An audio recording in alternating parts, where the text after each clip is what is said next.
Alkisah di daerah Jawa Timur bertahtalah seorang raja yang bernama Kertamarta dari kerajaan Daha. Ia mempunyai 2 orang putri yang cantik jelita. Yang sulung bernama Dewi Galuh Ajeng, sedangkan yang bungsu bernama Chandra Kirana. Kecantikan kakak beradik ini sudah tersebar hingga ke berbagai negeri. Suatu hari, datanglah putra mahkota dari kerajaan Kahuripan yang bernama Raden Inu Kertapati. Kedatangannya bertujuan untuk meminang salah satu dari kedua putri tersebut. Kedatangan Raden Inu Kertapati ini disambut baik oleh raja berserta permaisuri dan kedua putrinya.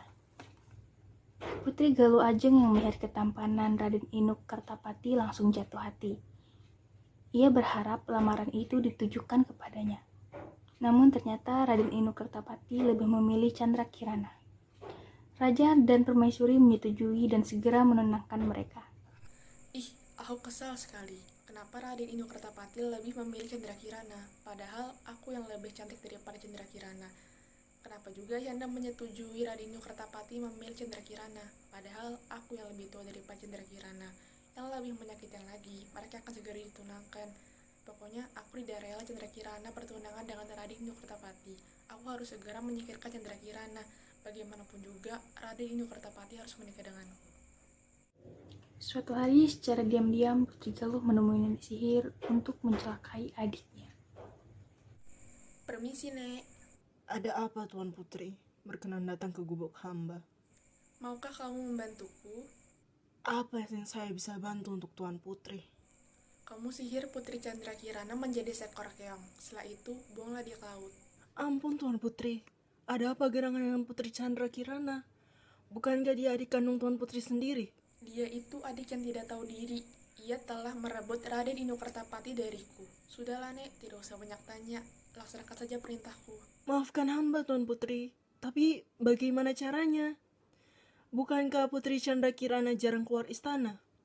Jika aku menyihirnya di istana, pasti akan ketahuan Baginda Raja. Benar juga katamu, Nek. Ayahanda pasti akan curiga jika mengetahui hal ini. Ya sudah, aku akan cari akal supaya Chandra Kirana bisa keluar dari istana ini.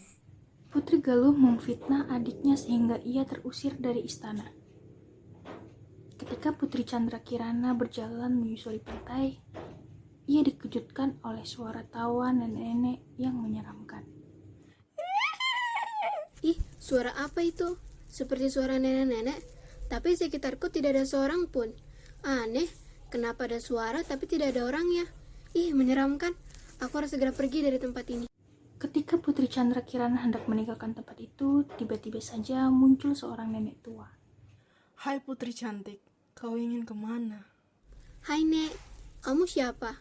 Dan kenapa menghalangi jalanku? Aku adalah si nenek penyihir. Aku diperintahkan oleh Putri Galuh untuk menyihirmu menjadi keong emas.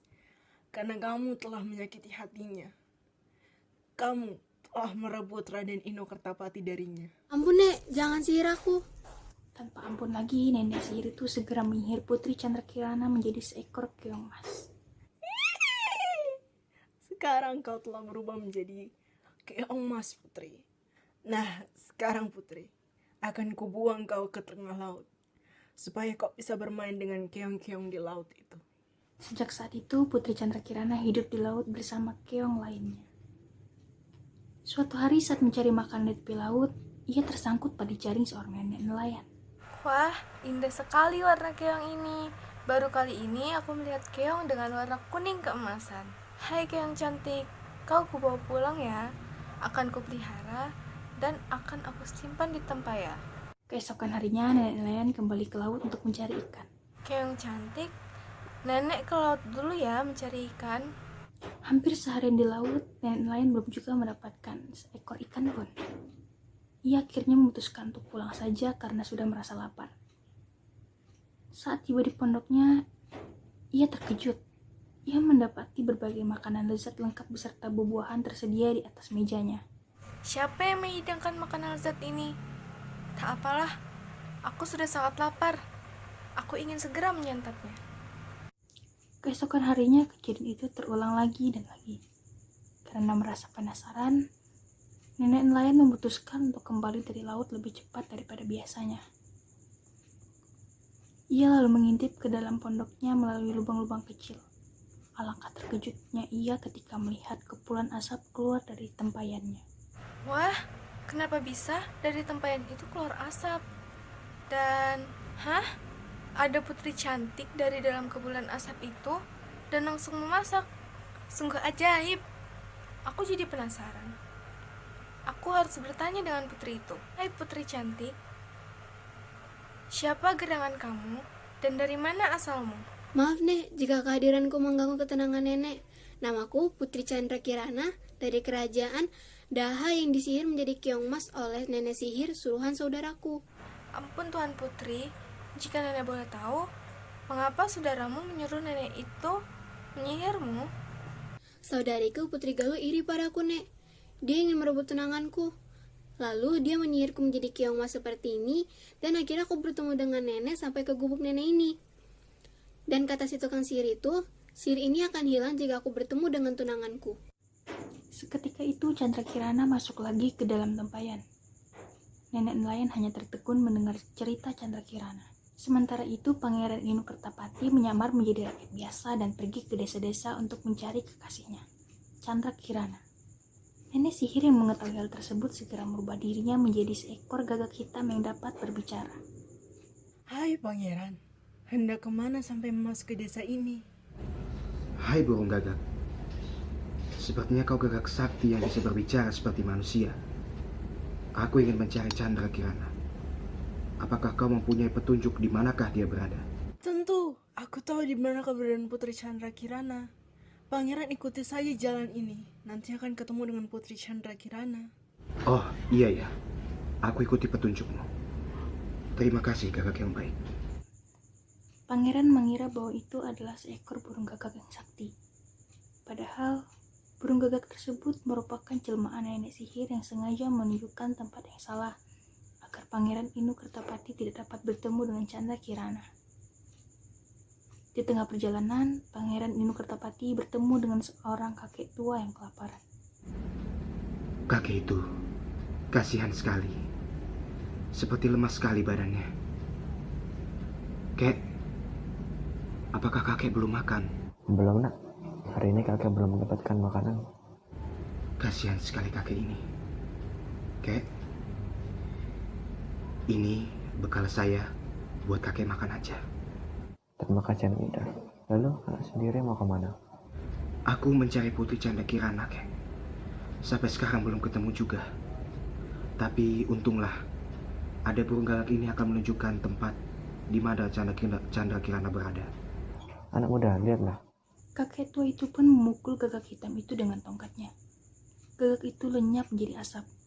Pangeran Inu Kertapati terkejut melihatnya. Ketahuilah nak, burung gagak itu bukan mau menunjukkan tempat di mana Chandra Kirana berada, tapi dia justru akan menyesatkanmu. Dia sebenarnya adalah jelmaan nenek sihir, Putri Chandra Kirana yang pangeran cari. Sebenarnya ada di desa Dadapan. Desa Dadapan? Betul pangeran. Segera cari desa itu. Kau akan menemukan yang kau cari. Terima kasih banyak, Kek. Setelah memberitahukan di mana Chandra Kirana berada, kakek itu pun berlalu dari hadapan pangeran. Pangeran pun segera menuju desa Dadapan. Di tengah perjalanan, pangeran merasa kehausan. Aku capek sekali dan haus sekali. Bekalku juga sudah hampir habis. Tunggu dulu. Di situ ada gubuk. Mungkin aku akan mampir ke gubuk itu dulu. Siapa tahu pemilik gubuk itu akan memberikanku minum. Permisi. Apakah ada orang di dalam? Sesaat kemudian pintu pondok terbuka dan... Dia yang Chandra Kirana. Ternyata kamu berada di sini. Oh, Dinda. Aku sudah mencari-carimu kemana-mana. Syukurlah kita bisa bertemu di tempat ini. Tapi, kenapa kau bisa berada di sini, Dinda? Dengan pertemuan itu, maka hilanglah sihir Chandra Kirana. Chandra Kirana pun menceritakan semua yang terjadi. Tak lama, nenek nelayan pulang dari mencari ikan. Hah? Di kubuku ada seorang pangeran dan seorang putri yang cantik. Siapa mereka? Chandra Kirana langsung saja menarik tangan nenek nelayan. Nenek, ini Pangeran Indokertapati, calon tunanganku. Oh, benarkah? Syukurlah, kalian telah dipertemukan kembali di gubuku. Iya, Nek. Saya adalah Pangeran Indokertapati, tunangan dari Putri Chandra Kirana. Kedatangan saya di sini untuk menjemput Putri Chandra Kirana, Nek. Dan untuk itu, Nenek juga harus ikut dengan kami untuk kembali ke istana. Akhirnya Pangeran Indokertapati dan Chandra Kirana kembali ke istana serta memboyong nenek nelayan. Pangeran memberitahukan perbuatan Putri Galuh Ajeng kepada Raja Kertamarta. Maka Putri Galuh Ajeng diberi hukuman yang setimpal. Karena merasa takut, Putri Galuh Ajeng melarikan diri ke hutan. Kemudian ia terperosok ke dalam jurang dan akhirnya meninggal. Chandra Kirana dan Pangeran Indokertapati kemudian dinikahkan dan mereka hidup bahagia selamanya.